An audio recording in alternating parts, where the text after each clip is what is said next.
بسم اللہ الرحمن الرحیم نحمده ونصلی ونسلم علی رسولہ الکریم اما بعد فاعوذ باللہ من الشیطان الرجیم بسم اللہ الرحمن الرحیم قال اللہ تبارک وتعالی فی القرآن المجید والفرقان الحمید بلسان النبی الکریم الامین القسیم الجسیم النعیم الرؤوف الرحیم سبحان اللہ ان السمع والبصر والفؤاد كل اولئک کان عنہ مسئولا صدق اللہ مولانا العظیم وبلغنا رسولہ النبی الکریم الامین قال اللہ تبارک وتعالی فی شان حبیبہ صلی اللہ علیہ وسلم ان اللہ وملائکتہ یصلون علی النبی یا ایہا الذین آمنوا صلو علیہ وسلم تسلیما. سب مل کے پڑھیں الصلاۃ والسلام علیک یا سیدی یا رسول اللہ وعلی آلک واصحابک یا سیدی یا حبیب اللہ. الصلاۃ والسلام علیک یا سیدی یا رسول اللہ وعلی آلک واصحابک یا سیدی یا حبیب اللہ. بزرگان محترم، معزز سامعین حضرات اور محترم معتکفین حضرات، اللہ تبارک و تعالیٰ کے فضل و کرم سے اور اس کی توفیق سے اور آقا علیہ الصلوۃ والسلام کی نگاہ کرم سے آج ہم سب ایک مرتبہ پھر نماز فجر کی ادائیگی کے بعد روزے کی حالت میں رمضان المبارک کے ان بابرکت لمحات میں درس حدیث کی 10ویں نشست میں حاضری کی سعادت حاصل کر رہے ہیں. آج رمضان المبارک ہم سے جدا ہو رہا ہے اور اس کی جدائی کا ہمیں پورا احساس ہے. یقیناً جیسے ہی رمضان المبارک آتا ہے ہمارے اندر ایک بہت بڑی تبدیلی لاتا ہے. ہم اللہ تعالیٰ سے دعا کرتے ہیں باری تعالیٰ ہم سب کو رمضان المبارک سے وفا کرنے کی توفیق عطا فرمائے اور اس کے اثرات کو ہمیشہ اپنے اندر اسی طرح رکھنے کی توفیق عطا فرمائے. آمین. جس طرح رمضان المبارک کے اندر ہمارے اندر ایک جذبہ عبادت پیدا ہوتا ہے، اللہ تعالیٰ سے دعا کرتے ہیں اسی طرح باری تعالیٰ یہ جذبہ عبادت جو ہے یہ رمضان المبارک کے بعد بھی قائم اور دائم رہے. کل ہم نے موضوع شروع کیا تھا دعا کی فضیلت اور اس کی اہمیت، جس میں یہ بیان کیا گیا کہ دعا ایک بڑا پسندیدہ عمل ہے، اللہ کا کو یہ بڑا محبوب عمل ہے. اللہ تعالیٰ کو یہ بات بڑی پسند ہے کہ اس کا بندہ اس سے دعا مانگے. تو اس کی کیا فضیلت ہے، کیا برکات ہیں، یہ کل کے درس میں بیان کی گئیں. آج ہم نے ٹاپک جو بیان کرنا ہے وہ آداب دعا کا ہے. تو اس میں سب سے پہلے ایک بات یہ عرض کر دیتا ہوں کہ بعض اوقات انسان ایک چیز اللہ تعالیٰ سے مانگتا ہے تو اس کی 2-3 صورتیں ہوتی ہیں. ایک تو یہ آپ نے دعا مانگی فوراً قبول ہوگی، جو چیز مانگی آپ کو وہ مل گئی، ایک صورت یہ ہوگی. ایک صورت یہ ہوتی ہے کہ جو چیز آپ مانگ رہے ہیں وہ آپ کو نہیں مل رہی، وہ آپ کو نہیں مل رہی. تو وہ ظاہراً جب وہ چیز نہیں ملتی تو ہم یہ سمجھتے ہیں کہ دعا قبول نہیں ہوئی،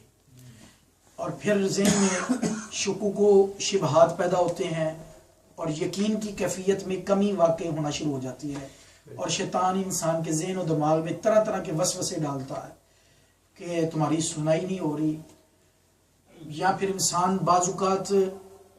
جو ہے وہ یہاں تک جملے اپنی جہالت کی بنا پر بول دیتا ہے کہ اللہ تعالیٰ سنتا ہی نہیں ہے، پتہ نہیں اللہ کب سنے گا ہماری. ٹھیک ہے، یہ جملے جو ہیں اللہ تعالیٰ سے سننے کی نفی کرنا یہ سراسر غلط ہے. کہ اللہ تعالیٰ سنتا سب کی ہے، بات قبولیت کی ہے. بات یہ نہیں ہم کہتے کہ قبول ہوئی ہے یا نہیں قبول ہوئی، یہ بات نہیں. ہم کہتے ہیں ڈائریکٹ کہہ دیتے ہیں، ہم سے منہ سے جملے نکل جاتے ہیں کہ یا پھر کیا شکر ہے یار اللہ نے میری سن لی، یہ بھی جملہ بول دیتے ہیں. تو ہمیں اس طرح کے جملے بولتے ہوئے سوچنا چاہیے، غور و فکر کرنا چاہیے. اب آئیے ذرا ایک پہلو تو واضح ہو گیا نا کہ جب ہم نے دعا مانگی اللہ تعالیٰ نے قبول فرمائی. مثلا ایک بندے نے دعا مانگی یا اللہ مجھے اولاد کی نعمت سے بہرہ فرما دے، بے اولاد تھا تو اللہ نے اسے اولاد عطا کر دی. تو اب ایک تو یہ فوراً دعا قبول ہو گئی. ایک ہوتا ہے کہ آپ نے دعا مانگی تو وہ آپ کو چیز نہیں مل رہی جو چیز مانگ رہے ہیں، اس میں پھر آگے کئی صورتیں ہو سکتی ہیں۔ پہلی صورت تو یہ ہے، ایک نقطہ تو یہ ذہن میں بٹھا لیں کہ آپ کی ہر دعا قبول ہوتی ہے، رد نہیں ہوتی، ضائع نہیں ہوتی۔ سبحان اللہ۔ کوئی دعا رد نہیں ہوتی، کوئی دعا ضائع نہیں ہوتی، ہر دعا آپ کی قبول ہی قبول ہے۔ اب اس کی قبولیت کی کچھ صورتیں ہیں مختلف جو ہمیں سمجھ نہیں آتی اور ہم سمجھتے ہیں قبول نہیں ہوئی۔ اب میں وہ صورتیں آپ کی خدمت پیش کرتا ہوں۔ مثلا اس میں پہلی صورت تو یہ ہے کہ آپ نے ایک چیز مانگی اللہ تعالیٰ کی پاک بارگاہ میں، اب آپ تو اپنی عقل کے مطابق، اپنی سوچ کے مطابق یہ سمجھ رہے ہیں کہ یہ میرے لیے بہتر ہے اور آپ مانگ رہے ہیں، لیکن حقیقت میں وہ آپ کے لیے بہتر نہیں ہے۔ اور اللہ تعالیٰ یہ ہم سے زیادہ جانتا ہے بہتر کہ کون سی چیز ہمارے حق میں بہتر ہے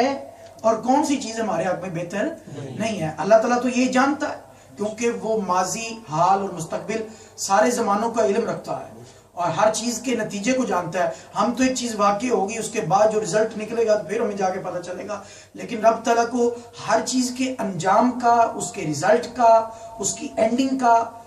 اللہ کو پہلے سے علم ہے، ہر چیز کا۔ یہ ہمارا اس پر ایمان ہے، یقین ہے اور یہ اعتقاد ہے، ہمارا عقیدہ ہے۔ یہ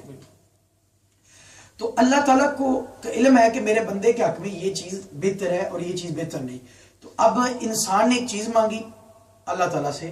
انسان نے اللہ تعالیٰ سے ایک چیز، اللہ تعالیٰ وہ نہیں عطا کرتا، اس کی جگہ وہ عطا کر دیتا جو اس کے حق میں بہتر ہے اور اسے خبر بھی نہیں ہوتی۔ اسے مثال کے طور پر میں اس کی مثال، ایک شخص کو وہ دعائیں مانگ رہا ہے، یا اللہ مجھے بیٹا ہو، یا اللہ مجھے بیٹا ہو، بیٹا ہو، منتیں آگے پیچھے دعائیں کروا بھی رہا ہے، مانگ بھی رہا ہے، اس کے باوجود اتنی کثرت کے ساتھ دعائیں مانگنے کے باوجود اس کے ہاں بیٹی ہوتی ہے، تو اب وہ یہ سوچ رہا ہے کہ شاید میری دعا قبول نہیں ہوئی، میری دعا قبول نہیں ہوئی۔ اب وہ تو یہ سمجھ رہا ہے کہ میری دعا قبول نہیں، حقیقت یہ ہے کہ اس کے حق میں بیٹا ہو سکتا ہے، بہتر ہی نہ ہو۔ اللہ تعالیٰ تو سب کچھ جانتا ہے کہ اگر وہ بیٹا ہوگا پیدا ہونے کے بعد وہ بڑا ہوگا، جوان ہوگا، پتہ نہیں وہ والدین کی بے عزتی کا سبب بنے، ان کو تباہ برباد نہ کر دے، ان کی ذلیل و خوار نہ کر دے، پریشان نہ کر دے، اس طرح کے معاملہ سارا۔ بندہ نیک ہے، اللہ تعالیٰ کو اس کی کچھ ادائیں پسند ہیں، اللہ تعالیٰ اس کو اس مصیبت سے بچانا چاہتا ہے، ٹھیک ہے۔ اولاد بگڑ جائے تو انسان کے لیے بہت بڑا وبال بن جاتا ہے، بہت بڑی مصیبت۔ اس لیے قرآن نے کہا انما اموالکم واولادکم فتنہ، تمہارے مال اور تمہاری اولاد تمہارے لیے فتنہ ہے، آزمائش ہے۔ تو اب اس کو تو خبر ہی نہیں اس بات کی، اس کی جگہ بیٹی اب اس کے برعکس بیٹے کی بنسبت وہ بیٹی جو ہے اس کے حق میں خیر کا باعث ہو سکتی ہے، رحمت کا باعث ہو سکتی ہے، اس کو خبر ہی نہیں ہے۔ دعا قبول ہوئی ہے اور اللہ تعالیٰ نے اس شکل میں قبول فرمائی کہ اسے زحمت سے بچا کے رحمت عطا کر، اور اسے خبر بھی نہیں ہے۔ تو یہ ایک دعا کی قبولیت کی صورت یہ ہے کہ ظاہراً ہم ایک چیز مانگ رہے ہیں، وہ چیز ہمارے حق میں بہتر نہیں ہے، ہمیں خبر بھی نہیں ہے۔ اللہ تعالیٰ کو پتا ہے کہ یہ چیز اس کے حق میں بہتر نہیں، رب اس کی جگہ دوسری چیز عطا کر دیتا ہے جو اس کے حق میں بہتر ہوتی ہے اور اسے خبر بھی نہیں ہوتی، دعا اس کی قبول ہو چکی ہوتی ہے۔ ایک صورت قبولیت کی یہ ہے۔ دوسری صورت، انسان کا یہ جو عمل ہے نا، دعا مانگنا، رب کو یہ بہت پسند ہے، تو بعض اوقات دعا کی قبولیت میں تاخیر، دیر کر دی جاتی ہے۔ رب یہ چاہتا ہے کہ میرا بندہ مجھ سے مانگتا رہے، میرا بندہ مجھ سے، ایک چیز آپ نے مانگی آپ کو فوراً مل گئی، ظاہر آپ دوبارہ مانگنا چھوڑ دیں گے۔ رب یہ چاہتا ہے کہ میں اس کے یہ مانگنے والا عمل رکے نہ، اس کا جاری رہے، کنٹینیو رہے۔ رب تعالیٰ یہ چاہتا ہے یہ مجھ سے مسلسل مانگتا رہے، مانگتا رہے، مانگتا رہے، اس لیے وہ تاخیر ہوتی ہے۔ رب کو یہ عمل بہت پسند ہے، بندے کا یہ مانگنا، اس کی پاک بارگاہ میں جھولی پھیلانا، یہ رب کو بڑا پسند ہے۔ کل آپ نے حدیث پاک سماعت فرمائی کہ جو اللہ سے نہیں مانگتا رب اس سے ناراض ہو جاتا ہے۔ من لم یسأل اللہ یغضب علیہ، تو اللہ تعالیٰ کو بندے کا یہ عمل بہت پسند ہے، اس لیے وہ تھوڑی سی تاخیر ہو جاتی ہے اور بندہ اس حقیقت کو سمجھ ہی نہیں پاتا۔ اور پھر تیسری قبولیت کی صورت ایک یہ بھی ہوتی ہے کہ بندہ جتنی بھی دعائیں مانگتا ہے رب کی پاک بارگاہ میں، تو رب تعالیٰ اس کی کسی دعا کو ضائع نہیں کرتا، رب تعالیٰ ساری دعائیں جو ہے وہ اپنی پاک بارگاہ میں محفوظ کر لیتا ہے۔ کچھ دعاؤں کی قبولیت کے سارے اس دنیا میں ظاہر ہو جاتے ہیں، اور کچھ دعائیں رب تعالیٰ اپنی پاک بارگاہ میں محفوظ کر لیتا ہے، اور قیامت کے دن اللہ تعالیٰ ان دعاؤں کو بہت بڑے اجر کی صورت میں اللہ تعالیٰ بندے کو عطا کرے گا اور بندہ اتنا بڑا اجر دیکھے گا کہ مولا یہ کون سی نیکی ہیں، یہ تو میں نے کی ہی نہیں، یہ اتنا بڑا اجر کہاں سے مل گیا؟ تو اللہ تعالیٰ فرمائے گا یہ وہ تیری دعائیں ہیں جو تو دنیا میں مجھ سے مانگا کرتا تھا اس اجر عظیم کی شکل میں۔ اس وقت بندہ یہ تمنا کرے گا کاش میری کوئی دعا دنیا میں قبول ہی نہ ہوتی، ساری دعائیں رب اپنی پاک بارگاہ میں محفوظ کر لیتا اور آج مجھے قیامت کے دن بہت بڑے اجر کی صورت میں مل جاتی۔ یہ تو فانی دنیا ہے، فانی وقت گزر گیا۔ یہ دیکھیں آج ہم 30واں روزہ رکھا ہوا ہم نے، پورا رمضان مبارک گزر گیا ہے، تو قرآن نے کہا نا ایام معدودات، یہ گنے چنے دن ہے چند، یہ گنے، اسی طرح پوری زندگی بھی گنے چنے چند دن ہے۔ جب زندگی کے آخری لمحے کو ہم نے پہنچ لینا، جس طرح یہ پورا رمضان گزار کے ہم بیٹھے ہیں، ایسے پتہ ہی نہیں چل رہا کس طرح گزر گیا رمضان، اسی طرح پوری زندگی کبھی نہیں پتہ چلتا۔ تو ادھر اس میں کوئی کمی رہ جائے، کوئی مسائل مشکلات، وقت تو گزر جانا ہے، لیکن آخرت کا جو بھلا ہے نا وہ دائمی بھلا ہے، آخرت کا جو فائدہ ہے وہ دائمی فائدہ ہے، آخرت کا جو عذاب ہے وہ دائمی عذاب ہے، آخرت کی تکلیف دائمی تکلیف ہے۔ یہ تو عارضی تکلیفیں ہیں، عارضی پریشانیاں ہیں، دکھ عارضی دکھ ہے، عارضی غم ہے، تو لیکن آخرت کی جو دکھ تکلیف وہ دائمی ہوگی، آخرت کی راحت اور سکون بھی دائمی ہوگا، ہمیشہ کو ہوگا۔ اس لیے بندہ اس دن تمنا یہ کرے گا کہ کاش میری کوئی دعا قبول نہ ہوئی ہوتی اور ساری دعائیں آج مجھے اجر عظیم کی شکل میں مجھے مل جاتی، کیونکہ اس سے ضرورت ہوگی اس دن۔ تو یہ انسان ان چیزوں کو سمجھ نہیں پاتا اور وہ یہ سمجھتا ہے کہ میری دعا شاید قبول نہیں ہوئی۔ اور پھر ایک وجہ یہ بھی ہے، یہ تو قبولیت کی کچھ صورتیں میں نے آپ کی خدمت میں پیش کی، اور ایک صورت یہ بھی ہوتی ہے، پھر ایک قبولیت کی صورت یہ بھی ہے کہ ایک چیز انسان نے مانگی اسے نہیں مل رہی، وہ اس وقت اسے ملنا اس کے حق میں بہتر نہیں ہے، کچھ عرصہ گزرنے کے بعد اس کے حق میں بہتر ہوگی تو اللہ تعالیٰ اتنی دیر تک وہ چیز روک دیتا ہے اس سے، کیونکہ اگر وہ فوراً اس کو دے دی جائے، مثال کے طور پر بعض اوقات انسان دولت مانگتا ہے، مثال کے طور پر اس پر ایسی کیفیات ہیں، وہ جنون ہیں، اس پر جوش ہے اور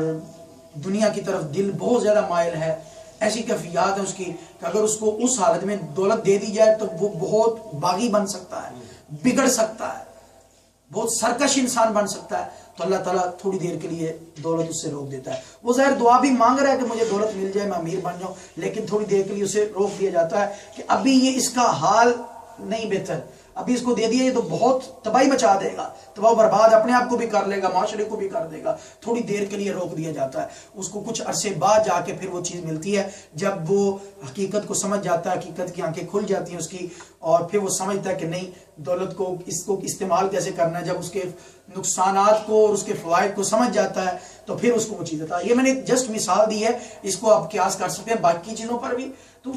انسان بعض اوقات ایک چیز مانگتا ہے اللہ تعالیٰ سے، وہ چیز اس وقت اس کے حق میں بہتر نہیں، بعد میں وہ بہتر ہوگی تو اللہ تعالیٰ اس وقت عطا نہیں کرتا، جب اس کے حق میں بہتر ہوگی اس وقت اسے عطا کر دیتا ہے۔ آپ اس کی مثال یوں سمجھ لیں، ہمارا بچہ ہے مثال کے طور پر، جو سمجھدار صحیح والدین ہیں وہ بچوں کی تربیت کا پورا خیال رکھتے ہیں۔ ایک بچہ 7-8 سال کی عمر میں موبائل مانگنا شروع کر دیتا ہے بچے والدین سے، والدین اسے ٹال مٹول کرتے ہیں، نہیں ابھی نہیں، کہ ابھی اس کے ہاتھ میں موبائل دیا تو یہ نہیں اس کے حق میں بہتر،